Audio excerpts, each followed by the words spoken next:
Hi ಎಲ್ರಿಗೂ ನಮಸ್ಕಾರ. ನಾನು ಪದ್ಮಾ ಗೌಡ. ಆರ್ ಜಿ ವ್ಲಾಗ್ಸ್ಗೆ ನಿಮಗೆಲ್ರಿಗೂ ಸ್ವಾಗತ. ಇವತ್ತು ನಾನು ನನ್ನ ಜರ್ನಲ್ ಪ್ಲ್ಯಾನರ್ನಲ್ಲಿ ಮಂತ್ಲಿ ಲೇಔಟ್ ಬಗ್ಗೆ ನಿಮಗೆ ತೋರಿಸ್ಕೊಡ್ತಾ ಇದ್ದೀನಿ. ನನ್ನ ಮಂತ್ಲಿ ಲೇಔಟ್ ಹೇಗಿರುತ್ತೆ ಅಂಥೇಳಿ, ಅಂದರೆ ಮಂತ್ಲಿ ಹೇಗೆ ಪ್ಲ್ಯಾನ್ ಮಾಡ್ತೀನಿ ಅಂತ.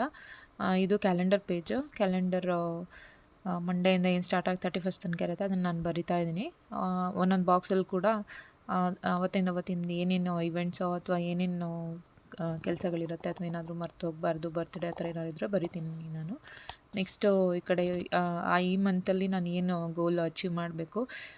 ಇಯರ್ಲಿ ಪ್ಲ್ಯಾನರಲ್ಲಿ ನೀವು ನೋಡಿದರೆ ನಂದು ಇಡೀ ವರ್ಷಕ್ಕೆ ಏನು ಗೋಲ್ಸ್ ಇದೆ ಅಂಥೇಳಿ, ಅದನ್ನು ಈ ಮಂತಲ್ಲಿ ಏನೇನು ಅಚೀವ್ ಮಾಡಬೇಕು ಅಂತ ಇದರಲ್ಲಿ ಬರಿತಾ ಇದ್ದೀನಿ. ಇದು ನೆಕ್ಸ್ಟು ಇದು ಬಂದು ಹ್ಯಾಬಿಟ್ಸ್ ಟ್ರ್ಯಾಕರು. ಈ ಮಂತ್ ಏನೇನು ಹ್ಯಾಬಿಟ್ಸ್ ಇದೆ, ಅದು ಡೈಲಿ ಮಾಡೋದನ್ನ ಇಲ್ವಾ ಅನ್ನೋದ್ರ ಬಗ್ಗೆ ನಾನು ಬರಿತಾ ಇರೋದು.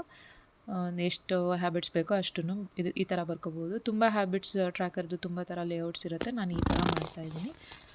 ನೆಕ್ಸ್ಟ್ ಬಂದು ಕೆಲಸದ್ದು ಏನೇನು ಕೆಲಸ ಇರುತ್ತೆ, ದಿನ ಅಥವಾ ವಾರದ್ದು ಏನೇನು ಕೆಲಸ ಇರುತ್ತೆ ಅದನ್ನೆಲ್ಲ ಒಂದು ಲಿಸ್ಟ್ ಮಾಡಿಕೊಂಡು ಡೈಲಿ ಅದನ್ನು ಮಾಡಿದ್ವಾ ಇಲ್ವಾ ಅಂತ ಮಾಡ್ಕೊಳ್ಳೋದಕ್ಕೆ ಒಂದು ಟ್ರ್ಯಾಕರ್ ನಾನು ರೆಡಿ ಮಾಡ್ತಾಯಿದ್ದೀನಿ.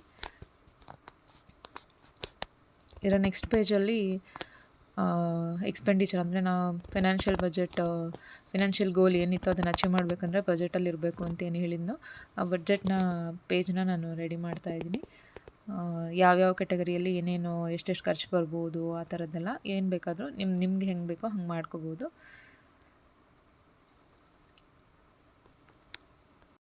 ಇಷ್ಟೆಲ್ಲ ಅಗತ್ಯ ಇದೆಯಾ ಅಂತ ನೀವು ಕೇಳ್ಬೋದು.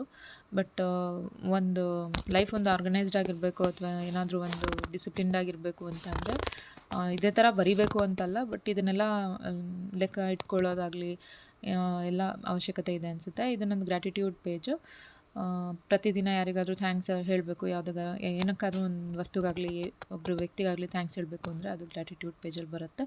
ಇದರ ನೆಕ್ಸ್ಟ್ ಪೇಜಲ್ಲಿ ಬಂದು ನಾನು ವೀಕ್ಲಿ ಪ್ಲ್ಯಾನರ್ ಮತ್ತು ಅವತ್ತಿಂದವತ್ತು ಏನೇನು ಕೆಲಸಗಳಿರುತ್ತೆ ಅದನ್ನು ಮಾಡೋದಕ್ಕೆ, ಅಥವಾ ಇದನ್ನೆಲ್ಲ ಹೆಂಗೆ ಮಾಡ್ತೀನಿ ಅಥವಾ ಇದನ್ನೆಲ್ಲ ಹೇಗೆ ಫಿಲಪ್ ಮಾಡ್ತೀನಿ ಅನ್ನೋದನ್ನು ನಾನು ನೆಕ್ಸ್ಟ್ ವೀಡಿಯೋದಲ್ಲಿ ನಿಮ್ಗೆ ತೋರಿಸ್ಕೊಡ್ತೀನಿ. ಇದು ಜಸ್ಟ್ ಲೇಔಟ್ ಅಷ್ಟೇ ನಾನು ಬರಿತಾ ಇರೋದು. ಇದಾದಮೇಲೆ ಪ್ರತಿ ವಾರವೂ ಕೂಡ ಒಂದೊಂದು ಪೇಜಲ್ಲಿ ಬರಿತಾ ಇದ್ದೀನಿ, ಡೇಟ್ಸ್ ಎಲ್ಲ ಹಾಕಿ. ನೆಕ್ಸ್ಟ್ ಮಂತ್ಲಿ ರಿವ್ಯೂ ಪೇಜ್ ಬರುತ್ತೆ.